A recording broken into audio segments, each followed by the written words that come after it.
Latter-day Pamphlets. Number 4. The New Downing Street. Thomas Carlyle. April 15, 1850. Narrated by Skeptical Waves. In looking at this wreck of governments in all European countries, there is one consideration that suggests itself, sadly elucidative of our modern epoch. These governments, we may be well assured, have gone to anarchy for this one reason inclusive of every other whatsoever, that they were not wise enough, that the spiritual talent embarked in them, the virtue, heroism, intellect, or by whatever other synonyms we designate it, was not adequate, probably had long been inadequate, and so in its dim helplessness had suffered, or perhaps invited falsity to introduce itself, had suffered injustices, and solecisms, and contradictions of the divine fact, to accumulate in more than tolerable measure, whereupon said governments were overset, and declared before all creatures to be too false. This is a reflection sad but important to the modern governments now fallen anarchic, that they had not spiritual talent enough. And if this is so, then surely the question, how these governments came to sink for want of intellect? Is a rather interesting one. Intellect, in some measure, is born into every century, and the 19th flatters itself that it is rather distinguished that way. What had become of this celebrated 19th century's intellect?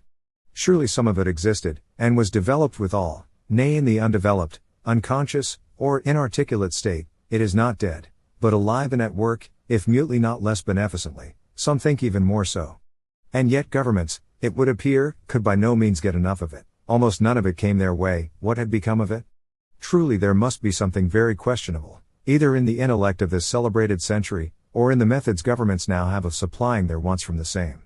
One or other of two grand fundamental shortcomings, in regard to intellect or human enlightenment, is very visible in this enlightened century of ours, for it has now become the most anarchic of centuries, that is to say, has fallen practically into such Egyptian darkness that it cannot grope its way at all.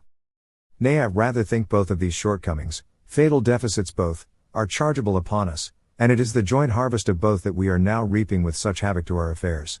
I rather guess, the intellect of the 19th century, so full of miracle to Heaviside and others, is itself a mechanical or beaver intellect rather than a high or eminently human one. A dim and mean though authentic kind of intellect, this, venerable only in defective better. This kind will avail but little in the higher enterprises of human intellect, especially in that highest enterprise of guiding men heavenward, which, after all, is the one real governing of them on this God's earth, an enterprise not to be achieved by beaver intellect, but by other higher and highest kinds. This is deficit first.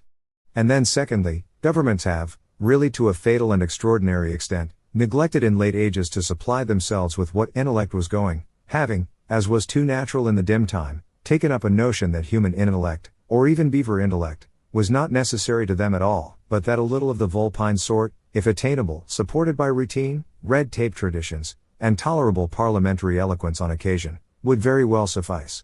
A most false and impious notion, leading to fatal lethargy on the part of governments, while nature and fact were preparing strange phenomena in contradiction to it. These are two very fatal deficits, the remedy of either of which would be the remedy of both, could we but find it. For indeed they are vitally connected, one of them is sure to produce the other, and both once in action together, the advent of darkness, certain enough to issue in anarchy by and by, goes on with frightful acceleration. If governments neglect to invite what noble intellect there is, then too surely all intellect, not omnipotent to resist bad influences, will tend to become beaverish ignoble intellect, and quitting high aims, which seem shut up from it, will help itself forward in the way of making money and such like, or will even sink to be sham intellect, helping itself by methods which are not only beaverish but vulpine, and so ignoble as not to have common honesty. The government, taking no thought to choose intellect for itself, will gradually find that there is less and less of a good quality to choose from, thus, as in all impieties it does, bad grows worse at a frightful double rate of progression, and your impiety is twice cursed. If you are impious enough to tolerate darkness, you will get ever more darkness to tolerate, and at that inevitable stage of the account, inevitable in all such accounts, when actual light or else destruction is the alternative, you will call to the heavens and the earth for light, and none will come. Certainly this evil, for one, has not wrought its own cure, but has wrought precisely the reverse, and has been hourly eating away what possibilities of cure there were. And so, I fear, in spite of rumors to the contrary, it always is with evils, with solecisms against nature, and contradictions to the divine fact of things. Not an evil of them has ever wrought its own cure in my experience, but has continually grown worse and wider and uglier, till some good, generally a good man, not able to endure the abomination longer, rose upon it and cured or else extinguished it. Evil governments, divested of God's light because they have loved darkness rather, are not likelier than other evils to work their own cure out of that bad plight. It is urgent upon all governments to pause in this fatal course, persisted in, the goal is fearfully evident, every hour's persistence in it is making return more difficult. Intellect exists in all countries, and the function appointed it by heaven, governments had better not attempt to contradict that, for they cannot.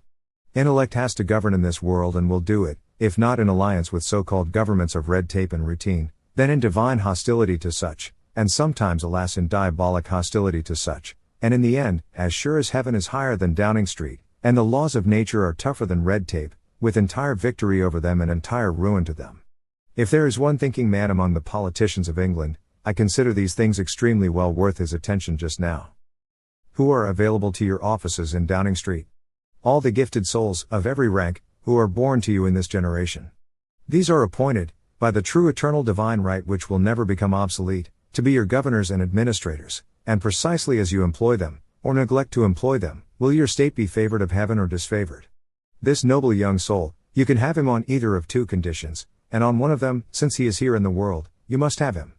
As your ally and coadjutor, or failing that, as your natural enemy, which shall it be? I consider that every government convicts itself of infatuation and futility, or absolves and justifies itself before God and man, according as it answers this question.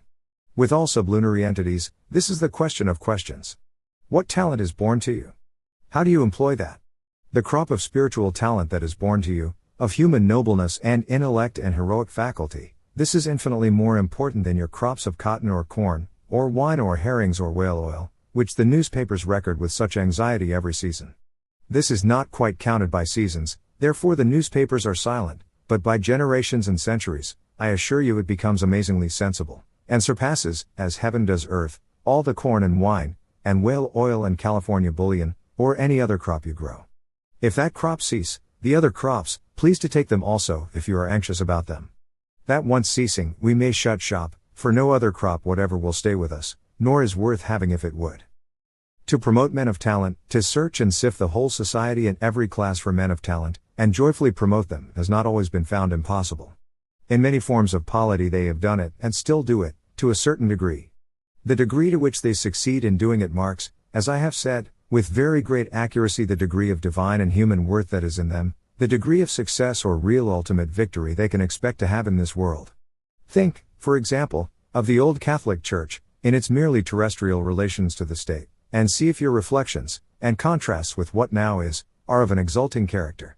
Progress of the species has gone on as with 7-league boots, and in various directions has shot ahead amazingly, with 3 cheers from all the world, but in this direction, the most vital and indispensable, it has lagged terribly, and has even moved backward, till now it is quite gone out of sight in clouds of cotton fuzz and railway scrip, and has fallen fairly over the horizon to rearward. In those most benighted feudal societies, full of mere tyrannous steel barons, and totally destitute of 10-pound franchises and ballot boxes, there did nevertheless authentically preach itself everywhere this grandest of gospels, without which no other gospel can avail us much, to all souls of men, awake ye noble souls, here is a noble career for you. I say, everywhere a road towards promotion, for human nobleness, lay wide open to all men. The pious soul, which, if you reflect, will mean the ingenuous and ingenious, the gifted, intelligent and nobly aspiring soul, such a soul, in whatever rank of life it were born, had one path inviting it, a generous career, whereon, by human worth and valor, all earthly heights and heaven itself were attainable. In the lowest stratum of social thraldom, nowhere was the noble soul doomed quite to choke, and die ignobly. The Church, poor old benighted creature, had at least taken care of that, the noble aspiring soul, not doomed to choke ignobly in its penuries, could at least run into the neighboring convent, and there take refuge. Education awaited it there, strict training not only to whatever useful knowledge could be had from writing and reading, but to obedience, to pious reverence, self-restraint, annihilation of self, really to human nobleness in many most essential respects. No questions asked about your birth, genealogy, quantity of money capital or the like, the one question was, is there some human nobleness in you, or is there not?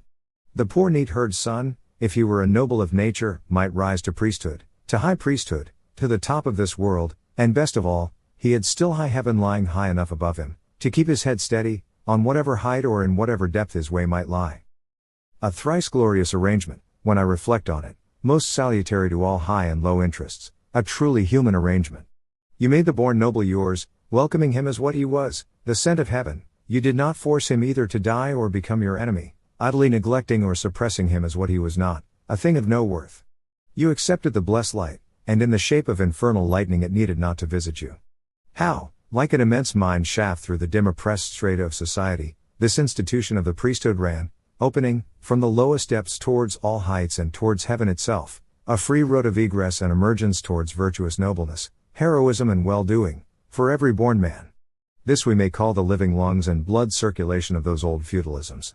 When I think of that immeasurable all-pervading lungs, present in every corner of human society, every meanest hut a cell of said lungs, inviting whatsoever noble pious soul was born there to the path that was noble for him, and leading thereby sometimes, if he were worthy, to be the Papa of Christendom, and Commander of all kings, I perceive how the old Christian society continued healthy, vital, and was strong and heroic. When I contrast this with the noble aims now held out to noble souls born in remote huts, or beyond the verge of palace yard, and think of what your lordship has done in the way of making priests and papas, I see a society without lungs, fast wheezing itself to death, in horrid convulsions, and deserving to die. Over Europe generally in these years, I consider that the state has died, has fairly coughed its last in street musketry, and fallen down dead, incapable of any but galvanic life henceforth, owing to this same fatal one of lungs, which includes all other wants for a state. And furthermore that it will never come alive again, till it contrive to get such indispensable vital apparatus, the outlook toward which consummation is very distant in most communities of Europe. If you let it come to death or suspended animation in states, the case is very bad. Vain to call in universal suffrage parliaments at that stage, the universal suffrage parliaments cannot give you any breath of life, cannot find any wisdom for you. By long impiety, you have let the supply of noble human wisdom die out, and the wisdom that now courts your universal suffrages is beggarly human attorneyism or sham wisdom, which is not an insight into the laws of God's universe, but into the laws of hungry egoism and the devil's chicane, and can in the end profit no community or man. No, the kind of heroes that come mounted on the shoulders of the universal suffrage, and install themselves as prime ministers and healing statesmen by force of able editorship, do not bid very fair to bring nations back to the ways of God. Eloquent high-lacquered pinchbeck specimens these, expert in the arts of Belial mainly, fitter to be markers at some exceedingly expensive billiard table than sacred chief priests of men. Greeks of the Lower Empire, with a varnish of parliamentary rhetoric, and, I suppose, this other great gift, toughness of character, proof that they have persevered in their master's service. Poor wretches, their industry is mob worship, place worship, parliamentary intrigue, and the multiplex art of tongue fence, flung into that bad element, there they swim for decades long, throttling and wrestling one another according to their strength, and the toughest or luckiest gets to land, and becomes premier. A more entirely unbeautiful class of premiers was never raked out of the ooze, and set on high places, by any ingenuity of man. Dame Dewberry's petticoat was a better seine net for fishing out premiers than that. Let all nations whom necessity is driving towards that method, take warning in time. Alas, there is, in a manner, but one nation that can still take warning. In England alone of European countries the state yet survives, and might help itself by better methods. In England heroic wisdom is not yet dead, and quite replaced by attorneyism. The honest beaver faculty yet abounds with us. The heroic manful faculty shows itself also to the observant eye, not dead but dangerously sleeping. I said there were many kings in England, if these can yet be rallied into strenuous activity, and set to govern England in Downing Street and elsewhere, which their function always is, then England can be saved from anarchies and universal suffrages, and that apotheosis of attorneyism, blackest of terrestrial curses, may be spared us. If these cannot, the other issue, in such forms as may be appropriate to us, is inevitable. What escape is there? England must conform to the eternal laws of life, or England too must die. England with the largest mass of real living interests ever entrusted to a nation, and with a massive extinct imaginary and quite dead interests piled upon it to the very heavens, and encumbering it from shore to shore, does reel and stagger ominously in these years, urged by the divine silences and the eternal laws to take practical hold of its living interests and manage them, and clutching blindly into its venerable extinct and imaginary interests, as if that were still the way to do it. England must contrive to manage its living interests, and quit its dead ones and their methods, or else depart from its place in this world. Surely England is called as no nation ever was, to summon out its kings, and set them to that high work. Huge inorganic England, nigh choked under the exuvie of 1,000 years, and blindly sprawling amid chartisms, ballot boxes, prevenient graces, and bishops' nightmares, must, as the preliminary and commencement of organization, learn to breathe again, get lungs for herself again, as we defined it. That is imperative upon her, she too will die, otherwise, and cough her last upon the streets some day, how can she continue living? To enfranchise whatsoever of wisdom is born in England, and set that to the sacred task of coercing and amending what of folly is born in England, heaven's blessing is purchasable by that, by not that, only heaven's curse is purchasable. The reform contemplated, my liberal friends perceive, is a truly radical one. No ballot box ever went so deep into the roots, a radical, most painful, slow and difficult, but most indispensable reform of reforms. How short and feeble an approximation to these high ulterior results, the best reform of Downing Street, presided over by the fittest statesman one can imagine to exist at present, would be is too apparent to me. A long time yet till we get our living interests put under due administration, till we get our dead interests handsomely dismissed. A long time yet till, by extensive change of habit and ways of thinking and acting, we get living lungs for ourselves. Nevertheless, by reform of Downing Street, we do begin to breathe, we do start in the way towards that and all high results. Nor is there visible to me any other way. Blessed enough were the way once entered on, could we, in our evil days, but see the noble enterprise begun and fairly in progress. What the new Downing Street can grow to, and will and must if England is to have a Downing Street beyond a few years longer, it is far from me, in my remote watchtower, to say with precision. A Downing Street inhabited by the gifted of the intellects of England, directing all its energies upon the real and living interests of England, and silently but incessantly, in the alembics of the place, burning up the extinct imaginary interests of England, that we may see God's sky a little plainer overhead, and have all of us a great accession of heroic wisdom to dispose of. Such a Downing Street, to draw the plan of it, will require architects. Many successive architects and builders will be needed there. Let not editors, and remote unprofessional persons, interfere too much. Change in the present edifice, however, radical change, all men can discern to be inevitable, and even if there shall not worse swiftly follow, to be imminent. Outlines of the future edifice paint themselves against the sky, to men that still have a sky, and are above the miserable London fogs of the hour, noble elements of new state architecture, foreshadows of a new Downing Street for the new era that is come. These with pious hope all men can see, and it is good that all men, with whatever faculty they have, were earnestly looking thitherward, trying to get above the fogs, that they might look thitherward. Among practical men the idea prevails that government can do nothing but keep the peace. They say all higher tasks are unsafe for it, impossible for it, and in fine not necessary for it or for us. On this footing a very feeble Downing Street might serve the turn. I am well aware that government, for a long time past, has taken in hand no other public task, and has professed to have no other, but that of keeping the peace. This public task, and the private one of ascertaining whether Dick or Jack was to do it, have amply filled the capabilities of government for several generations now. Hard tasks both, it would appear. In accomplishing the first, for example, have not heaven-born chancellors of the exchequer had to shear us very bare, and to leave an overplus of debt, or of fleeces shorn before they are grown, justly esteemed among the wonders of the world? Not a first-rate keeping of the peace, this, we begin to surmise. At least it seems strange to us. For we, and the overwhelming majority of all our acquaintances, in this parish and nation and the adjacent parishes and nations, are profoundly conscious to ourselves of being by nature peaceable persons, following our necessary industries, without wish, interest or faintest intention to cut the skin of any mortal, to break feloniously into his industrial premises, or do any injustice to him at all. Because indeed, independent of government, there is a thing called conscience, and we dare not. So that it cannot but appear to us, the peace, under dexterous management, might be very much more easily kept, your lordship. Nay, we almost think, if well let alone, it would in a measure keep itself among such a set of persons. And how it happens that when a poor hard-working creature of us has laboriously earned sixpence, the government comes in, and, as some compute, says, I will thank you for threepence of that, as per account, for getting you peace to spend the other threepence, our amazement begins to be considerable, and I think results will follow from it by and by. Not the most dexterous keeping of the peace, your lordship, unless it be more difficult to do than appears.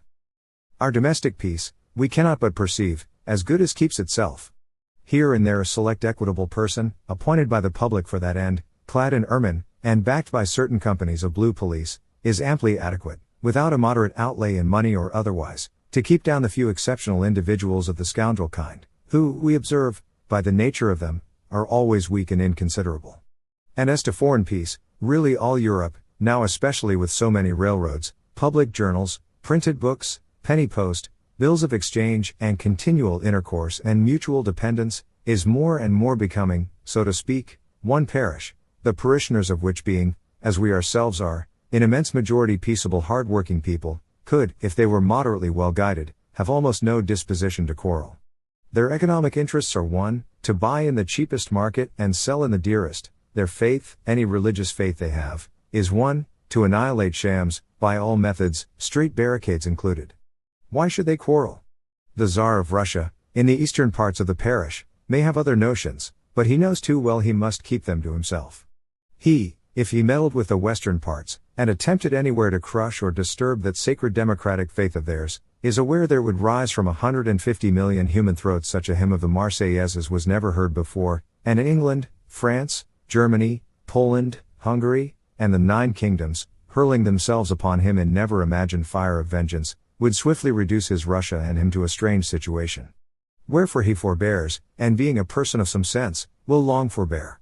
In spite of editorial prophecy, the Tsar of Russia does not disturb our night's rest. And with the other parts of the parish our dreams and our thoughts are of anything but of fighting, or of the smallest need to fight. For keeping of the peace, a thing highly desirable to us, we strive to be grateful to your lordship. Intelligible to us, also, your lordship's reluctance to get out of the old routine. But we beg to say farther, that peace by itself has no feet to stand upon, and would not suit us even if it had. Keeping of the peace is the function of a policeman, and but a small fraction of that of any government, king or chief of men. Are not all men bound, and the chief of men in the name of all, to do properly this, to see, so far as human effort under pain of eternal reprobation can, God's kingdom incessantly advancing here below, and his will done on earth as it is in heaven? On Sundays your lordship knows this well, forgot it not on weekdays. I assure you it is forevermore a fact. That is the immense divine and never-ending task which is laid on every man, and with unspeakable increase of emphasis on every government or commonwealth of men. Your lordship, that is the basis upon which peace and all else depends. That basis once well lost, there is no peace capable of being kept, the only peace that could then be kept is that of the churchyard. Your lordship may depend on it, whatever thing takes upon it the name of sovereign or government in an English nation such as this will have to get out of that old routine, and set about keeping something very different from the peace, in these days. Truly it is high time that same beautiful notion of no government should take itself away. The world is daily rushing towards wreck, while that lasts. If your government is to be a constituted anarchy, what issue can it have?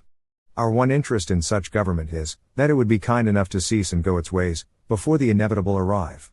The question, who is to float atop no whither upon the popular vertexes, and act that sorry character, carcass of the drowned ass upon the mud deluge? Is by no means an important one for almost anybody, hardly even for the drowned ass himself. Such drowned ass ought to ask himself, if the function is a sublime one? For him too, though he looks sublime to the vulgar and floats atop, a private situation, down out of sight in his natural ooze, would be a luckier one. Crabbe, speaking of constitutional philosophies, faith in the ballot box and such like, has this indignant passage: if any voice of deliverance or resuscitation reach us, in this our low and all but lost estate, sunk almost beyond plummet sounding in the mud of Lethe, and oblivious of all noble objects, it will be an intimation that we must put away all this abominable nonsense, and understand, once more, that constituted anarchy, with however many ballot boxes, caucuses, and hustings beer barrels, is a continual offense to gods and men. That to be governed by small men is not only a misfortune, but it is a curse and a sin, the effect, and alas the cause also, of all manner of curses and sins. That to profess subjection to phantasms, and pretend to accept guidance from fractional parts of tailors, is what Smelfungus in his rude dialect calls it, a damned lie, and nothing other. A lie which, by long use and wont, we have grown accustomed to, and do not the least feel to be a lie, having spoken and done it continually everywhere for such a long time past. But has nature grown to accept it as a veracity, think you, my friend? Have the Parsi fallen asleep, because you wanted to make money in the city? Nature at all moments knows well that it is a lie, and that, like all lies, it is cursed and damned from the beginning. Even so, ye indigent millionaires, and miserable bankrupt populations rolling in gold, whose note of hand will go to any length in Threadneedle Street, and to whom in heaven's bank the stern answer is, no effects. Bankrupt, I say, and Californias and Eldorados will not save us. And every time we speak such lie, or do it or look it, as we have been incessantly doing, and many of us with clear consciousness, for about 150 years now, nature marks down the exact penalty against us. Debtor to so much lying, forfeiture of existing stock of worth to such extent, approach to general damnation by so much. Till now, as we look round us over a convulsed anarchic Europe, and at home over an anarchy not yet convulsed, but only heaving towards convulsion, and to judge by the mosaic sweating establishments, cannibal connaughts and other symptoms, not far from convulsion now, we seem to have pretty much exhausted our accumulated stock of worth, and unless money's worth and bullion at the bank will save us, to be rubbing very close upon that ulterior bourne which I do not like to name again. On behalf of nearly 27 millions of my fellow countrymen, sunk deep in Lethean sleep, with mere owl dreams of political economy and mice catching, in this specific thrice infernal slush element, and also of certain select thousands, and hundreds and units, awakened or beginning to awaken from it, and with horror in their hearts perceiving where they are, I beg to protest, and in the name of God to say, with poor human ink, desirous much that I had divine thunder to say it with, awake, arise, before ye sink to death eternal. Unnamable destruction, and banishment to Houndsditch and Gehenna, lies in store for all nations that, in angry perversity or brutal torpor and owlish blindness, neglect the eternal message of the gods, and vote for the worse while the better is there. Like owls they say, Barabbas will do, any orthodox Hebrew of the Hebrews, and peaceable believer in Macrowdy, and the faith of Leave alone will do, the right honorable Minimus is well enough, he shall be our Maximus, under him it will be handy to catch mice, and Aldom shall continue a flourishing empire. One thing is undeniable, and must be continually repeated till it get to be understood again, of all constitutions, forms of government, and political methods among men, the question to be asked is even this: what kind of man do you set over us? All questions are answered in the answer to this. Another thing is worth attending to: no people or populace, with never such ballot boxes, can select such man for you. Only the man of worth can recognize worth in men. To the commonplace man of no or of little worth, you, unless you wish to be misled, need not apply on such an occasion. Those poor 10-pound franchisers of yours, they are not even in earnest. The poor sniffing, sniggering honorable gentlemen they send to Parliament are as little so. 10-pound franchisers full of mere beer and balderdash, honorable gentlemen come to Parliament as to an Almack's series of evening parties, or big cockmain, battle of all the cocks, very amusing to witness and bet upon. What can or could men in that predicament ever do for you? Nay, if they were in life and death earnest, what could it avail you in such a case? I tell you, a million blockheads looking authoritatively into one man of what you call genius, or noble sense, will make nothing but nonsense out of him and his qualities, and his virtues and defects, if they look till the end of time. He understands them, sees what they are, but that they should understand him, and see with rounded outline what his limits are. This, which would mean that they are bigger than he, is forever denied them. Their one good understanding of him is that they at last should loyally say, we do not quite understand thee, we perceive thee to be nobler and wiser and bigger than we, and will loyally follow thee. The question therefore arises, whether, since reform of Parliament and such like have done so little in that respect, the problem might not be with some hope attacked in the direct manner?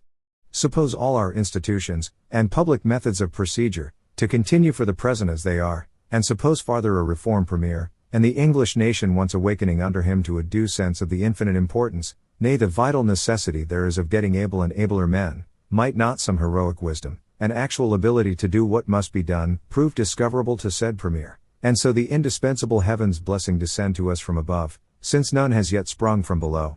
From above we shall have to try it, the other is exhausted, a hopeless method that. The utmost passion of the house inmates, ignorant of masonry and architecture, cannot avail to cure the house of smoke, not if they vote and agitate forever, and bestir themselves to the length even of street barricades. Will the smoke in the least abate? How can it? Their passion exercised in such ways, till doomsday, will avail them nothing. Let their passion rage steadily against the existing major domus to this effect: find us men skilled in house building, acquainted with the laws of atmospheric suction, and capable to cure smoke, something might come of it. In the lucky circumstance of having one man of real intellect and courage to put at the head of the movement, much would come of it. A new Downing Street, fit for the British nation and its bitter necessities in this now era, would come, and from that, in answer to continuous sacred fidelity and valiant toil, all good whatsoever would gradually come.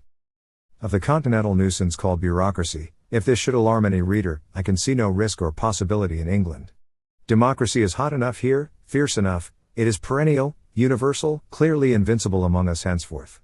No danger it should let itself be flung in chains by sham secretaries of the pedant species, and accept their vile age of pinchbeck for its golden age. Democracy clamors, with its newspapers, its parliaments, and all its 27 million throats, continually in this nation forevermore. I remark, too, that the unconscious purport of all its clamors is even this: find us men skilled, make a new Downing Street, fit for the new era. Of the Foreign Office, in its reformed state, we have not much to say. Abolition of imaginary work, and replacement of it by real, is on all hands understood to be very urgent there. Large needless expenditures of money, immeasurable ditto of hypocrisy and grimace, embassies, protocols, worlds of extinct traditions, empty pedantries, foul cobwebs, but we will by no means apply the live coal of our witty friend. The Foreign Office will repent, and not be driven to suicide. A truer time will come for the continental nations too. Authorities based on truth, and on the silent or spoken worship of human nobleness, will again get themselves established there. All Shem authorities, and consequent real anarchies based on universal suffrage and the gospel according to George Sand, being put away, and noble action, heroic new developments of human faculty and industry, and blessed fruit as of paradise getting itself conquered from the waste battlefield of the chaotic elements, will once more, there is here, begin to show themselves. When the continental nations have once got to the bottom of their Augean stable, and begun to have real enterprises based on the eternal facts again, our Foreign Office may again have extensive concerns with them. And at all times, and even now, there will remain the question to be sincerely put and wisely answered: what essential concern has the British nation with them and their enterprises? Any concern at all, except that of handsomely keeping apart from them? If so, what are the methods of best managing it? At present, as was said, while Red Republic but clashes with foul bureaucracy, and nations, sunk in blind ignavia, demand a universal suffrage parliament to heal their wretchedness, and wild anarchy and phallus worship struggle with sham kingship and extinct or galvanized Catholicism, and in the cave of the winds all manner of rotten waifs and wrecks are hurled against each other, our English interest in the controversy, however huge said controversy grow, is quite trifling. We have only in a handsome manner to say to it, tumble and rage along, ye rotten waifs and wrecks, clash and collide as seems fittest to you, and smite each other into annihilation at your own good pleasure. In that huge conflict, dismal but unavoidable, we, thanks to our heroic ancestors, having got so far ahead of you, have now no interest at all. Our decided notion is, that dead ought to bury their dead in such a case, and so we have the honor to be, with distinguished consideration, your entirely devoted, Flimnap, SEC. Foreign Department. I really think Flimnap, till truer times come, ought to treat much of his work in this way, cautious to give offense to his neighbors, resolute not to concern himself in any of their self-annihilating operations whatsoever. Foreign wars are sometimes unavoidable. We ourselves, in the course of natural merchandising and laudable business, have now and then got into ambiguous situations, into quarrels which needed to be settled, and without fighting would not settle. Sugar Islands, Spice Islands, Indias, Canadas, these, by the real decree of heaven, were ours, and nobody would or could believe it, till it was tried by canon law, and so proved. Such cases happen. In former times especially, owing very much to want of intercourse and to the consequent mutual ignorance, there did occur misunderstandings, and therefrom many foreign wars, some of them by no means unnecessary. With China, or some distant country, too unintelligent of us and too unintelligible to us, there still sometimes rises necessary occasion for a war. Nevertheless wars, misunderstandings that get to the length of arguing themselves out by sword and cannon, have, in these late generations of improved intercourse, been palpably becoming less and less necessary, have in a manner become superfluous, if we had a little wisdom, and our Foreign Office on a good footing. Of European wars I really hardly remember any, since Oliver Cromwell's last Protestant or Liberation War with Popish Antichristi in Spain some 200 years ago, to which I for my own part could have contributed my life with any heartiness, or in fact would have subscribed money itself to any considerable amount. Dutch William, a man of some heroism, did indeed get into troubles with Louis XIV, and there rested still some shadow of Protestant interest, and question of national and individual independence, over those wide controversies. A little money and human enthusiasm was still due to Dutch William. Illustrious Chatham also, not to speak of his Manila ransoms and the like, did one thing, assisted Fritz of Prussia, a brave man and king, almost the only sovereign king I have known since Cromwell's time, like to be borne down by ignoble men and sham kings. For this let illustrious Chatham too have a little money and human enthusiasm, a little, by no means much. But what am I to say of heaven-born Pitt the son of Chatham? England sent forth her fleets and armies, her money into every country, money as if the heaven-born Chancellor had got a Fortunato's purse, as if this island had become a volcanic fountain of gold, or new terrestrial sun capable of radiating mere guineas. The result of all which, what was it? Elderly men can remember the tar barrels burnt for success and thrice immortal victory in the business, and yet what result had we? The French Revolution, a fact decreed in the Eternal Councils, could not be put down, The result was, the heaven-born Pitt had actually been fighting, as the old Hebrews would have said, against the Lord, that the laws of nature were stronger than Pitt. Of whom therefore there remains chiefly his unaccountable radiation of guineas, for the gratitude of posterity. Thank you for nothing, for 800 millions less than nothing. Our war offices, admiralties, and other fighting establishments, are forcing themselves on everybody's attention at this time. Bull grumbles audibly, the money you have cost me these 35 years, during which you have stood elaborately ready to fight at any moment, without at any moment being called to fight, is surely an astonishing sum. The national debt itself might have been half paid by that money, which has all gone in pipeclay and blank cartridges. Yes, Mr. Bull, the money can be counted in hundreds of millions, which certainly is something, but the strenuously organized idleness, and what mischief that amounts to, have you computed it? A perpetual solecism, and blasphemy, of its sort, set to march openly among us, dressed in scarlet. Bull, with a more and more sulky tone, demands that such solecism be abated, that these fighting establishments be as it were disbanded, and set to do some work in the creation, since fighting there is now none for them. This demand is irrefragably just, is growing urgent too, and yet this demand cannot be complied with, not yet while the state grounds itself on unrealities, and Downing Street continues what it is. The old Romans made their soldiers work during intervals of war. The new Downing Street too, we may predict, will have less and less tolerance for idleness on the part of soldiers or others. Nay, the new Downing Street, I foresee, when once it has got its industrial regiments organized, will make these mainly do its fighting, what fighting there is, and so save immense sums. Or indeed, all citizens of the Commonwealth, as is the right and the interest of every free man in this world, will have themselves trained to arms, each citizen ready to defend his country with his own body and soul. He is not worthy to have a country otherwise. In a state grounded on veracities, that would be the rule. Downing Street, if it cannot bethink itself of returning to the veracities, will have to vanish altogether. To fight with its neighbors never was, and is now less than ever, the real trait of England. For far other objects was the English people created into this world, sent down from the eternities, to mark with its history certain spaces in the current of sublunary time. Essential, too, that the English people should discover what its real objects are, and resolutely follow these, resolutely refusing to follow other than these. The state will have victory so far as it can do that, so far as it cannot, defeat. In the new Downing Street, discerning what its real functions are, and with sacred abhorrence putting away from it what its functions are not, we can fancy changes enough in Foreign Office, War Office, Colonial Office, Home Office. Our war soldiers industrial, first of all, doing nobler than Roman works, when fighting is not wanted of them. 74s not hanging idly by their anchors in the Tagus, or off Sapienza, one of the saddest sights under the sun, but busy, every 74 of them, carrying over streams of British industrials to the immeasurable Britain that lies beyond the sea in every zone of the world. A state grounding itself on the veracities, not on the semblances and the injustices, every citizen a soldier for it. Here would be new real secretaryships and ministries, not for foreign war and diplomacy, but for domestic peace and utility. Minister of Works, Minister of Justice, clearing his model prisons of their scoundrelism, shipping his scoundrels wholly abroad, under hard and just drill sergeants. Hundreds of such stand wistfully ready for you, these 30 years, in the Rag and Famish Club and elsewhere, into fertile desert countries, to make railways, one big railway, as the Major, footnote, Major Carmichael Smith, see his pamphlets on this subject, quite across America, fit to employ all the able-bodied scoundrels and efficient half-pay officers in nature.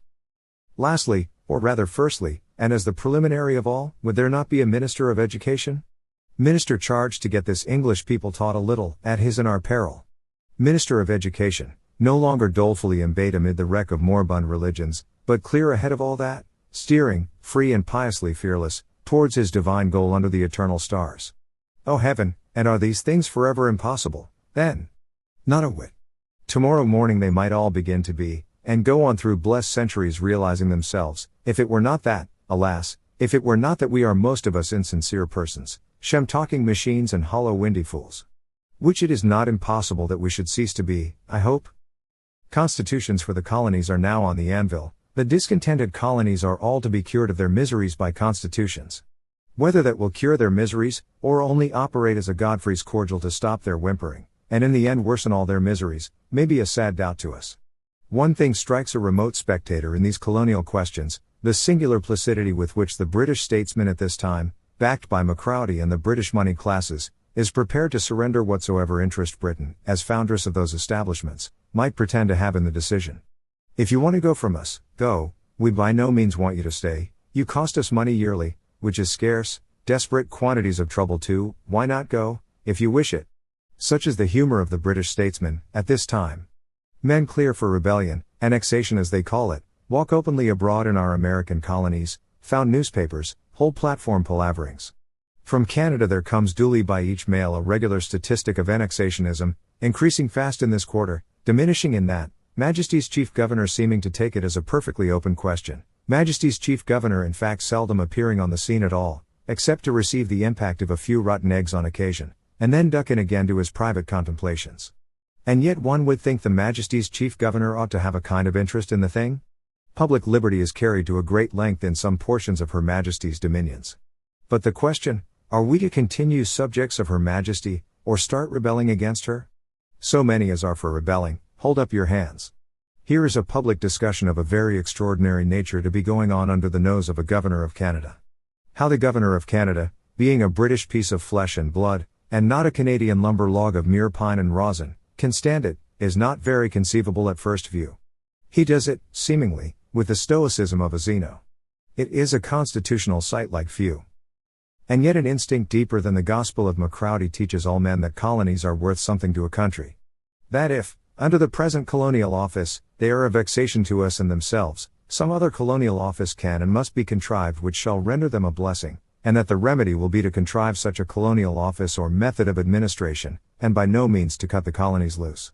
Colonies are not to be picked off the street every day, not a colony of them but has been bought dear, well purchased by the toil and blood of those we have the honor to be sons of, and we cannot just afford to cut them away because McCrowdy finds the present management of them cost money.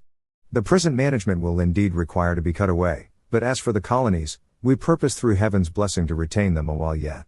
Shame on us for unworthy sons of brave fathers if we do not. Brave fathers, by valiant blood and sweat, purchased for us, from the bounty of heaven, rich possessions in all zones, and we, wretched imbeciles, cannot do the function of administering them?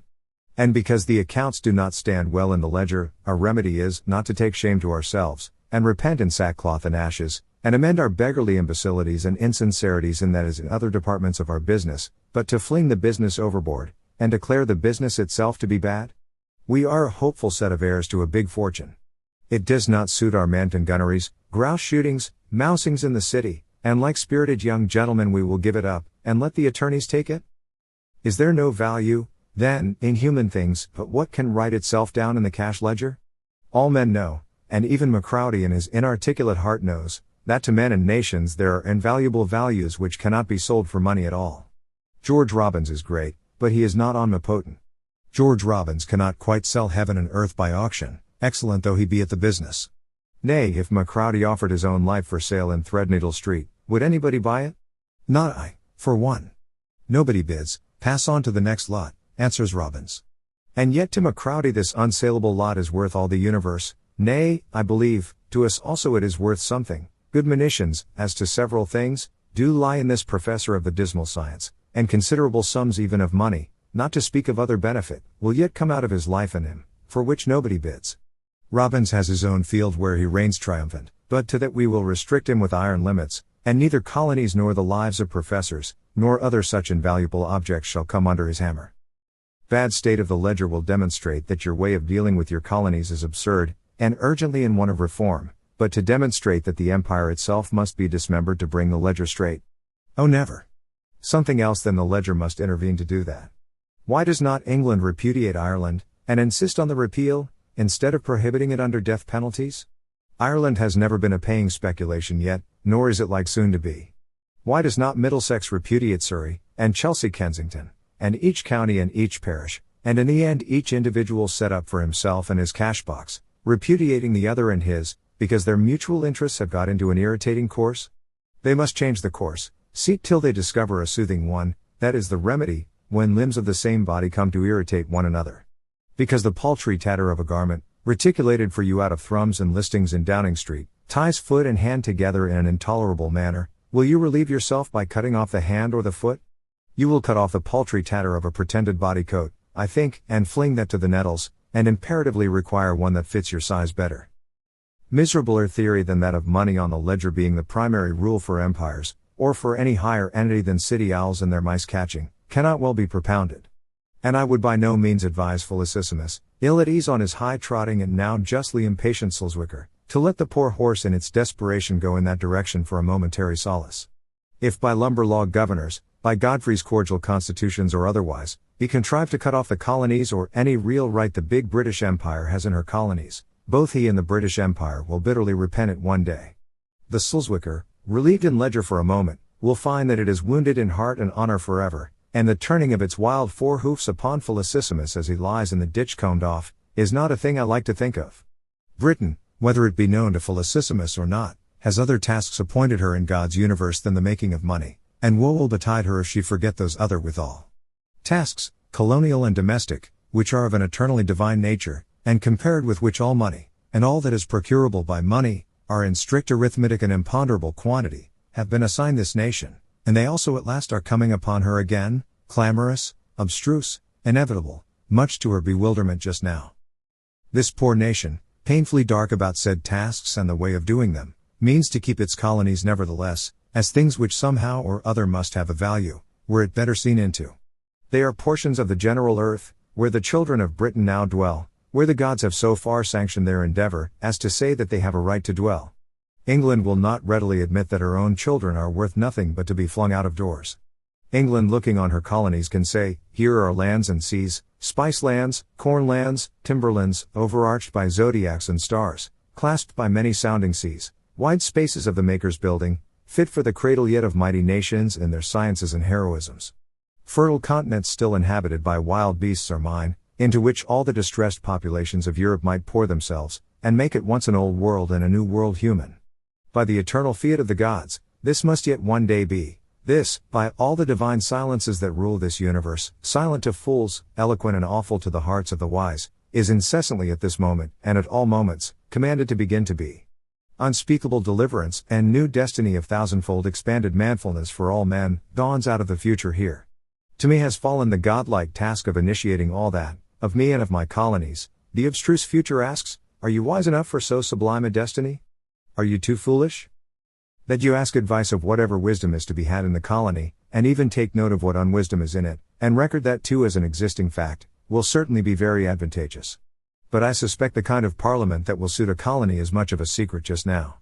Mr. Wakefield, a democratic man in all fibers of him, and acquainted with colonial socialities as few are, judges that the franchise for your colonial parliament should be decidedly select, and advises a high money qualification, as there is in all colonies a fluctuating migratory mass, not destitute of money, but very much so of loyalty, permanency, or civic availability, whom it is extremely advantageous not to consult on what you are about attempting for the colony or mother country. This I can well believe, and also that a high money qualification, in the present sad state of human affairs, might be some help to you in selecting, though whether even that would quite certainly bring wisdom, the one thing indispensable, is much a question with me. It might help. And if by any means you could, which you cannot, exclude the Fourth Estate, and indicate decisively that wise advice was the thing wanted here, and parliamentary eloquence was not the thing wanted anywhere just now, there might really some light of experience and human foresight, and a truly valuable benefit, be found for you in such assemblies. And there is one thing, too apt to be forgotten, which it much behooves us to remember, in the colonies, as everywhere else in this world, the vital point is not who decides, but what is decided on. That measures tending really to the best advantage temporal and spiritual of the colony be adopted, and strenuously put in execution, there lies the grand interest of every good citizen British and colonial. Such measures, whosoever have originated and prescribed them, will gradually be sanctioned by all men and gods, and clamors of every kind in reference to them may safely to a great extent be neglected, as clamorous merely, and sure to be transient. Colonial governor, colonial parliament, whoever or whatever does an injustice, or resolves on an unwisdom, he is the pernicious object, however parliamentary he be. I have known things done, in this or the other colony, in the most parliamentary way before now, which carried written on the brow of them sad symptoms of eternal reprobation, not to be mistaken, had you painted an inch thick. In Montreal, for example, at this moment, standing amid the ruins of the Elgin marbles, as they call the burnt walls of the Parliament House there, what rational British soul but is forced to institute the mournfulest constitutional reflection?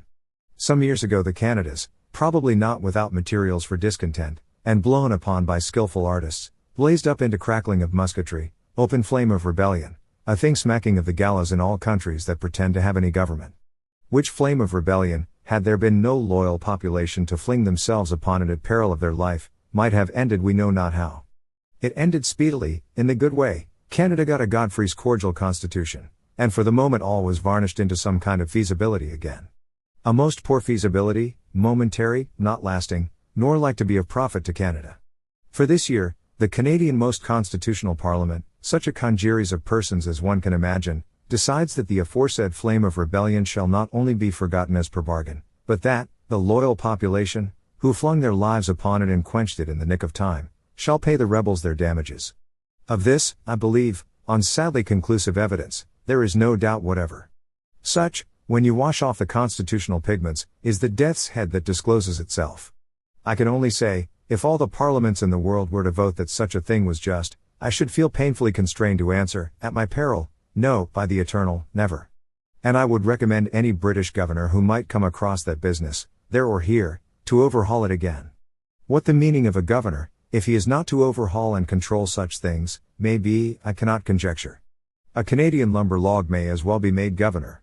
He might have some cast metal hand or shoulder crank, a thing easily contrivable in Birmingham, for signing his name to acts of the colonial parliament. He would be a native of the country too, with popularity on that score if on no other. He is your man, if you really want a log governor.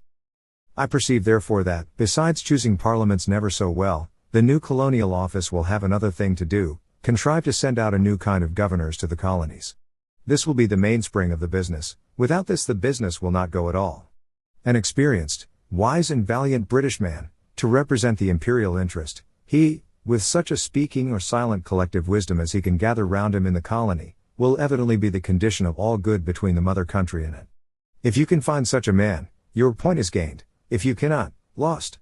By him and his collective wisdom all manner of true relations, mutual interests and duties such as they do exist in fact between mother country and colony, can be gradually developed into practical methods and results, and all manner of true and noble successes, and veracities in the way of governing, be won.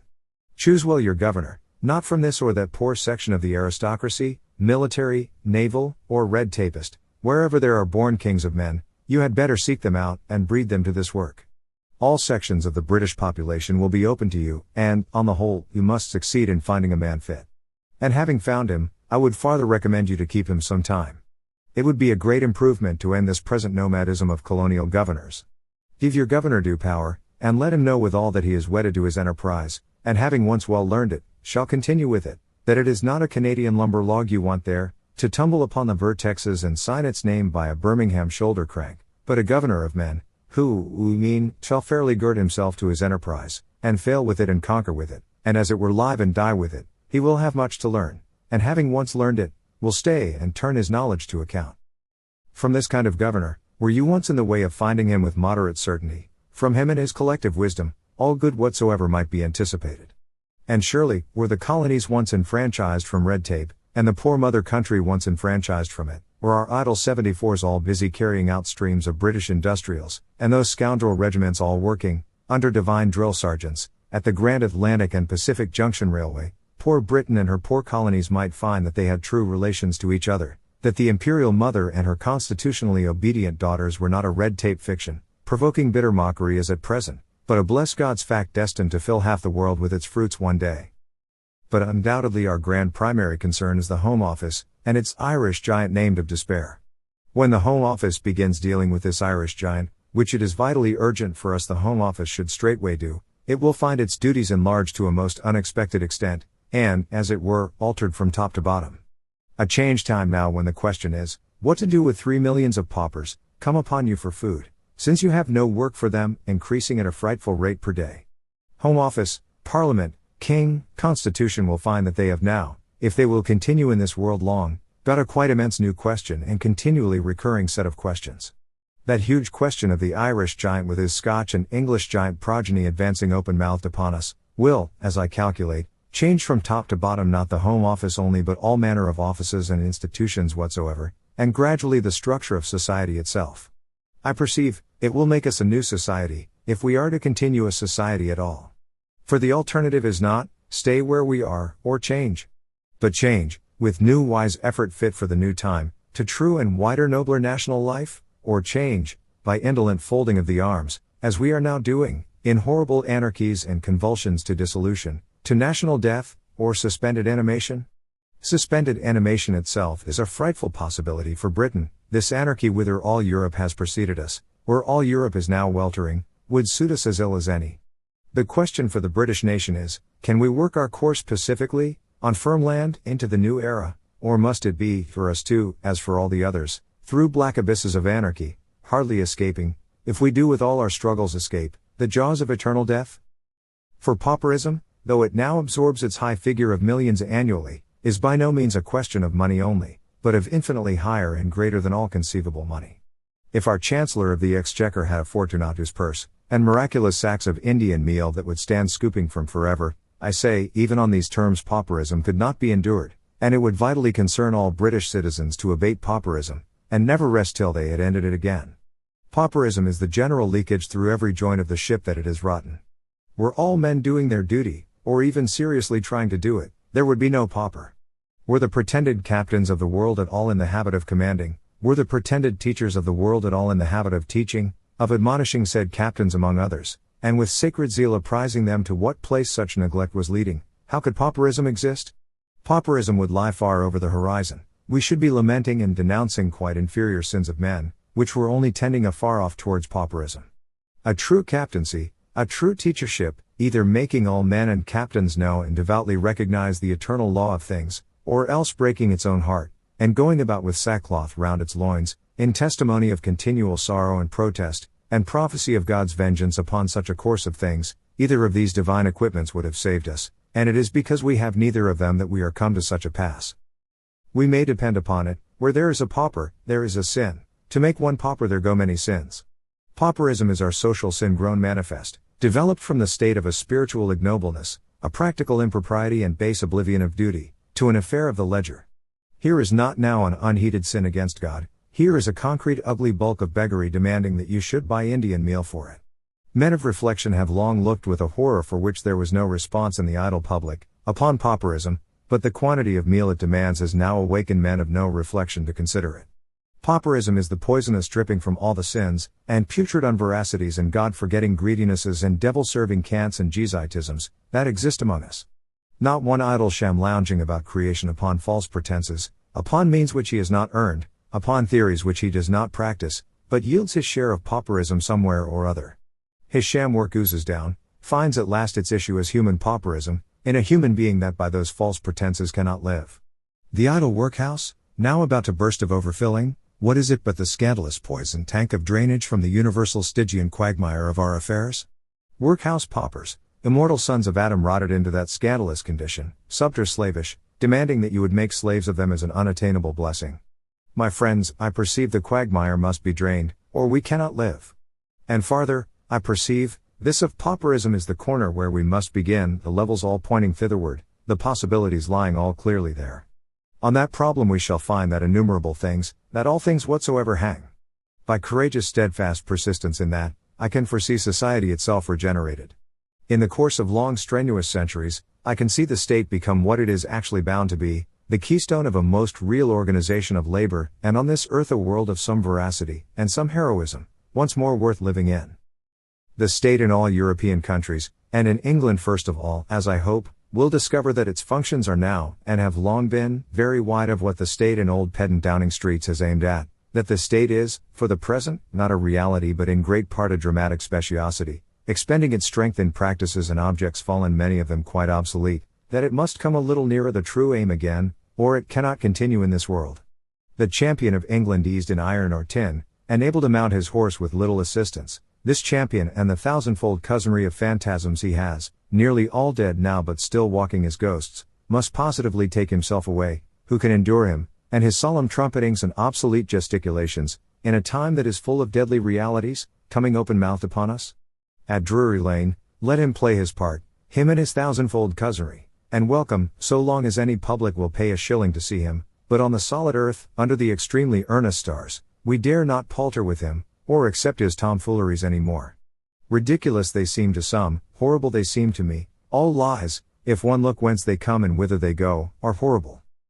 Alas, it will be found, I doubt, that in England more than in any country, our public life and our private, our state and our religion, and all that we do and speak, and the most even of what we think, is a tissue of half-truths and whole lies, of hypocrisies, conventionalisms, worn-out traditionary rags and cobwebs, such a life garment of beggarly incredible and uncredited falsities as no honest souls of Adam's posterity were ever enveloped in before. And we walk about in it with a stately gesture, as if it were some priestly stole or imperial mantle, not the foulest beggar's gabardine that ever was. No Englishman dare believe the truth, says one. He stands, for these 200 years, enveloped in lies of every kind. From nadir to zenith an ocean of traditionary cant surrounds him as his life element. He really thinks the truth dangerous. Poor wretch, you see him everywhere endeavoring to temper the truth by taking the falsity along with it, and welding them together. This he calls safe course, moderate course, and other fine names. There, balanced between God and the devil, he thinks he can serve two masters, and that things will go well with him. In the cotton spinning and similar departments our English friend knows well that truth or God will have nothing to do with the devil or falsehood, but will ravel all the web to pieces if you introduce the devil or non-veracity in any form into it. In this department, therefore, our English friend avoids falsehood. But in the religious, political, social, moral, and all other spiritual departments he freely introduces falsehood, nothing doubting, and has long done so, with a profuseness not elsewhere met with in the world. The unhappy creature, does he not know, then, that every lie is accursed, and the parent of mere curses? That he must think the truth, much more speak it? That, above all things, by the oldest law of heaven and earth which no man violates with impunity, he must not and shall not wag the tongue of him except to utter his thought? That there is not a grin or beautiful acceptable grimace he can execute upon his poor countenance, but is either an express veracity, the image of what passes within him, or else is a bit of devil worship which he and the rest of us will have to pay for yet. Alas, the grins he executes upon his poor mind, which is all tortured into St. Vitus dances and ghastly Mary Andrewisms, by the practice, are the most extraordinary this sun ever saw. We have Puseyisms, black and white surplus controversies, do not, officially and otherwise, the select of the longest heads in England sit with intense application and iron gravity, in open forum, judging of prevenient grace. Not a head of them suspects that it can be improper so to sit, or of the nature of treason against the power who gave an intellect to man, that it can be other than the duty of a good citizen to use his God-given intellect in investigating prevenient grace, supervenient moonshine, or the color of the bishop's nightmare, if that happened to turn up. I consider them far ahead of Cicero's Roman augurs with their chicken bowels. Behold these divine chicken bowels, O Senate and Roman people, the midriff has fallen eastward. Solemnly intimates one augur. By Proserpina and the triple Hecate. Exclaims the other, I say the midriff has fallen to the west. And they look at one another with the seriousness of men prepared to die in their opinion, the authentic seriousness of men betting at Tattersall's, or about to receive judgment in Chancery. There is in the Englishman something great, beyond all Roman greatness, in whatever line you meet him, even as a latter-day augur he seeks his fellow. Poor devil, I believe it is his intense love of peace, and hatred of breeding discussions which lead no whither, that has led him into this sad practice of amalgamating true and false. He has been at it these 200 years, and has now carried it to a terrible length. He couldn't follow Oliver Cromwell in the Puritan path heavenward, so steep was it, and beset with thorns, and becoming uncertain withal. He much preferred, at that juncture, to go heavenward with his Charles II and Mary Nell Gwynns, and old decent formularies and good respectable aristocratic company, for escort, sore he tried, by glorious restorations, glorious revolutions and so forth, to perfect this desirable amalgam, hoped always it might be possible, is only just now, if even now, beginning to give up the hope, and to see with wide-eyed horror that it is not at heaven he is arriving, but at the Stygian marshes, with their 30,000 needle-women, cannibal connaughts, rivers of lamentation, continual wail of infants, and the yellow burning gleam of a hell on earth. Bull, my friend, you must strip that astonishing pontiff stole, imperial mantle, or whatever you imagine it to be, which I discern to be a garment of curses, and poison Nessus shirt now at last about to take fire upon you. You must strip that off your poor body, my friend, and, were it only in a sole suit of utilitarian buff, and such belief as that a big loaf is better than a small one, come forth into contact with your world, under true professions again, and not false. You wretched man, you ought to weep for half a century on discovering what lies you have believed, and what every lie leads to and proceeds from. Oh my friend, no honest fellow in this planet was ever so served by his cooks before, or has eaten such quantities and qualities of dirt as you have been made to do, for these 2 centuries past. Arise, my horribly maltreated yet still beloved bull, steep yourself in running water for a long while, my friend, and begin forthwith in every conceivable direction, physical and spiritual, the long-expected scavenger age. Like people, like priest. Priest, king, home office, all manner of establishments and offices among the people bear a striking resemblance to the people itself. It is because Bull has been eating so much dirt that his home offices have got into such a shockingly dirty condition, the old pavements of them quite gone out of sight and out of memory, and nothing but mountains of long accumulated dung in which the poor cattle are sprawling and tumbling. Had his own life been pure, had his own daily conduct been grounding itself on the clear pavements or actual beliefs and veracities, would he have let his home offices come to such a pass? Not in Downing Street only, but in all other thoroughfares and arenas and spiritual or physical departments of his existence, running water and Herculean scavengerism have become indispensable, unless the poor man is to choke in his own exuvie, and die the sorrowfulest death. If the state could once get back to the real site of its essential function, and with religious resolution begin doing that, and putting away its multifarious imaginary functions, and indignantly casting out these as mere dung and insalubrious horror and abomination, which they are, what a promise of reform were there. The British Home Office, surely this and its kindred offices exist, if they will think of it, that life and work may continue possible, and may not become impossible, for British men. If honorable existence, or existence on human terms at all, have become impossible for millions of British men, how can the Home Office or any other office long exist? With 30,000 needlewomen, a Connaught fallen into potential cannibalism, and the idle workhouse everywhere bursting, and declaring itself an inhumanity and stupid ruinous brutality not much longer to be tolerated among rational human creatures, it is time the state were bethinking itself. So soon as the state attacks that tremendous cloaca of pauperism, which will choke the world if it be not attacked, the state will find its real functions very different indeed from what it had long supposed them. The state is a reality, and not a dramaturgy. It exists here to render existence possible, existence desirable and noble, for the state's subjects. The state, as it gets into the track of its real work, will find that same expanded to whole continents of new unexpected, most blessed activity, as its dramatic functions, declared superfluous, more and more fall inert, and go rushing like huge torrents of extinct exuvie, dung and rubbish, down to the abyss forever. Oh heaven, to see a state that knew a little why it was there, and on what ground, in this year 1850, it could pretend to exist, in so extremely earnest a world as ours is growing. The British state, if it will be the crown and keystone of our British social existence, must get to recognize, with a veracity very long unknown to it, what the real objects and indispensable necessities of our social existence are.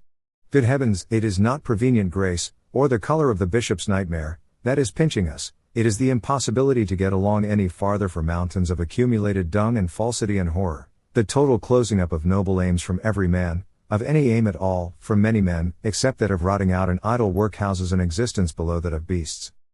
Suppose the state to have fairly started its industrial regiments of the new era, which alas, are yet only beginning to be talked of, what continents of new real work opened out, for the home and all other public offices among us.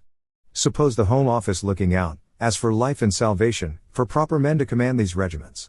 Suppose the announcement were practically made to all British souls that the one of wants, more indispensable than any jewel in the crown, was that of men able to command men in ways of industrial and moral well-doing, that the state would give its very life for such men, that such men were the state, that the quantity of them to be found in England lamentably small at present, was the exact measure of England's worth. What a new dawn of everlasting day for all British souls. Noble British soul, to whom the gods have given faculty and heroism, what men call genius, here at last is a career for thee. It will not be needful now to swear fealty to the incredible, and traitorously cramp thyself into a cowardly canting play actor in God's universe, or, solemnly forswearing that, into a mutinous rebel and waste bandit in thy generation. Here is an aim that is clear and credible, a course fit for a man. No need to become a tormenting and self-tormenting mutineer, banded with rebellious souls, if thou wouldst live. No need to rot in suicidal idleness, or take to platform preaching, and writing in radical newspapers, to pull asunder the great falsity in which thou and all of us are choking. The great falsity, behold it has become, in the very heart of it, a great truth of truths, and invites thee and all brave men to cooperate with it in transforming all the body and the joints into the noble likeness of that heart. Thrice blessed change. The state aims, once more, with a true aim, and has lodestars in the eternal heaven. Struggle faithfully for it. Noble is this struggle, thou too, according to thy faculty, shalt reap in due time, if thou faint not. Thou shalt have a wise command of men, thou shalt be wisely commanded by men, the summary of all blessedness for a social creature here below. The sore struggle, never to be relaxed, and not forgiven to any son of man, is once more a noble one, glory to the highest, it is now once more a true and noble one, wherein a man can afford to die. Our path is now again heavenward. Forward, with steady pace, with drawn weapons, and unconquerable hearts, in the name of God that made us all. Wise obedience and wise command. I foresee that the regimenting of pauper banditti into soldiers of industry is but the beginning of this blessed process, which will extend to the topmost heights of our society, and, in the course of generations, make us all once more a governed commonwealth, and civitas Dei, if it please God. Wasteland industrials succeeding, other kinds of industry, as cloth making, shoemaking, plough making, spade making, house building, in the end, all kinds of industry whatsoever, will be found capable of regimenting.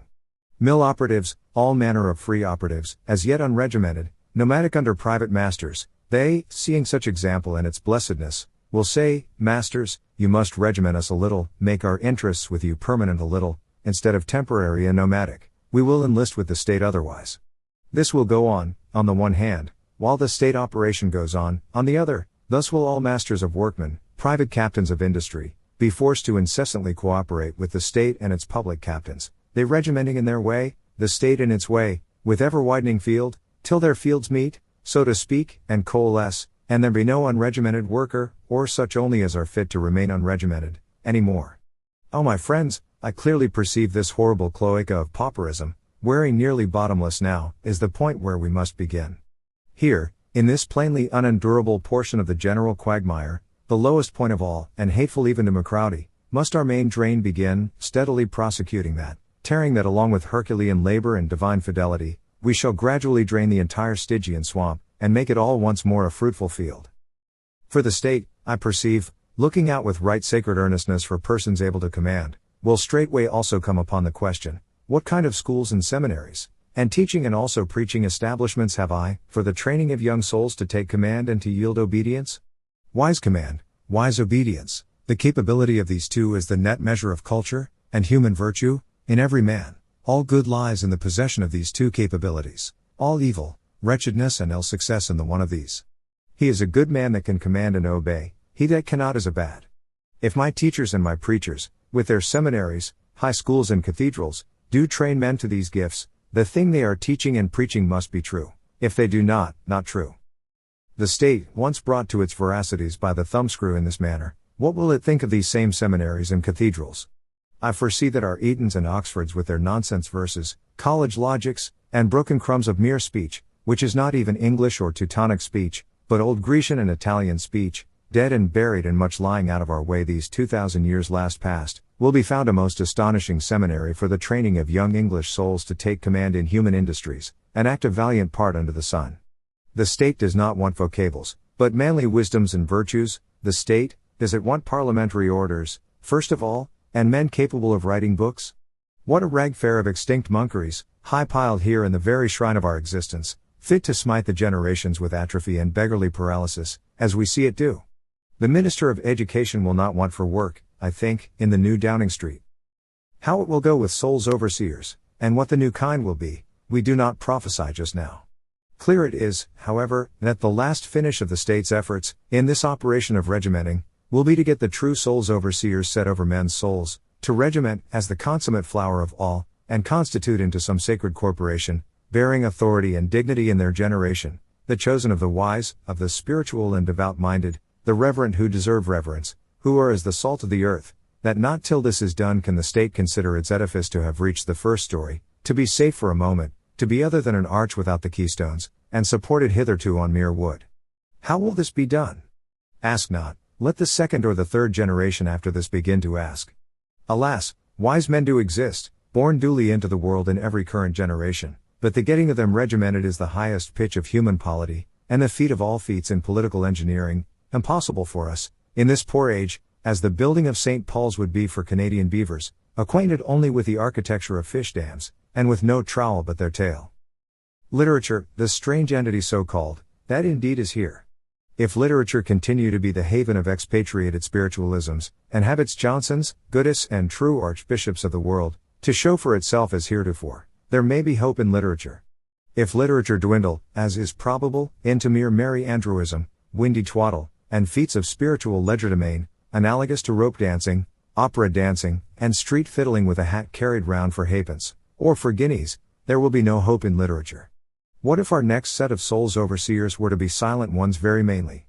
Alas, alas, why gaze into the blessed continents and delectable mountains of a future based on truth, while as yet we struggle far down, nigh suffocated in a slough of lies, uncertain whether or how we shall be able to climb it all? Who will begin the long steep journey with us, who of living statesmen will snatch the standard, and say, like a hero on the forlorn hope for his country, forward? Or is there none, no one that can and dare? And our lot too, then, is anarchy by barricade or ballot box, and social death? We will not think so. Whether Sir Robert Peel will undertake the reform of Downing Street for us, or any ministry or reform farther, is not known. He, they say, is getting old, does himself recoil from it, and shudder at it, which is possible enough. The clubs and coteries appear to have settled that he surely will not, that this melancholy wriggling seesaw of red tape Trojans and protectionist Greeks must continue its course till, what can happen, my friends, if this go on continuing? And yet, perhaps, England has by no means so settled it. Quit the clubs and coteries, you do not hear two rational men speak long together upon politics, without pointing their inquiries towards this man. A minister that will attack the Augeas stable of Downing Street, and begin producing a real management, no longer an imaginary one, of our affairs, he or else in few years Chartist Parliament and the deluge come, that seems the alternative. As I read the omens, there was no man in my time more authentically called to a post of difficulty, of danger and of honor than this man. The enterprise is ready for him, if he is ready for it. He has but to lift his finger in this enterprise, and whatsoever is wise and manful in England will rally round him. If the faculty and heart for it be in him, he, strangely and almost tragically if we look upon his history, is to have leave to try it. He now, at the 11th hour, has the opportunity for such a feat in reform as has not, in these late generations, been attempted by all our reformers put together. As for protectionist jargon, who in these earnest days would occupy many moments of his time with that?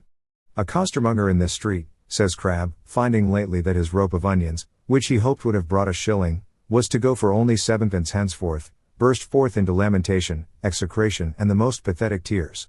Throwing up the window, I perceived the other costermongers preparing impatiently to pack this one out of their company as a disgrace to it, if he would not hold his peace and take the market rate for his onions. I looked better at this costermonger. To my astonished imagination, a star and garter dawned upon the dim figure of the man, and I perceived that here was no costermonger to be expelled with ignominy, but a sublime goddess-born ducal individual, whom I forbear to name at this moment. What an omen! Nay, to my astonished imagination, there dawned still fataler omens. Surely, of all human trades ever heard of, the trade of owning land in England ought not to bully us for drink, money just now. Hansard's debates, continues Crabbe farther on, present many inconsistencies of speech, lamentable unveracities uttered in Parliament, by one and indeed by all, in which sad list Sir Robert Peel stands for his share among others. Unveracities not a few were spoken in Parliament, in fact, to one with a sense of what is called God's truth, it seemed all one unveracity, a talking from the teeth outward, not as the convictions but as the expediencies and inward astucities directed, and, in the sense of God's truth, I have heard no true word uttered in Parliament at all. Most lamentable unveracities continually spoken in Parliament, by almost every one that had to open his mouth there. But the largest veracity ever done in Parliament in our time, as we all know, was of this man's doing, and that, you will find, is a very considerable item in the calculation. Yes, and I believe England in her dumb way remembers that too. And the traitor Peel can very well afford to let innumerable ducal costermongers, parliamentary adventurers, and lineal representatives of the impenitent thief, say all their say about him, and do all their do. With a virtual England at his back, and an actual eternal sky above him, there is not much in the total net amount of that. When the master of the horse rides abroad, many dogs in the village bark, but he pursues his journey all the same.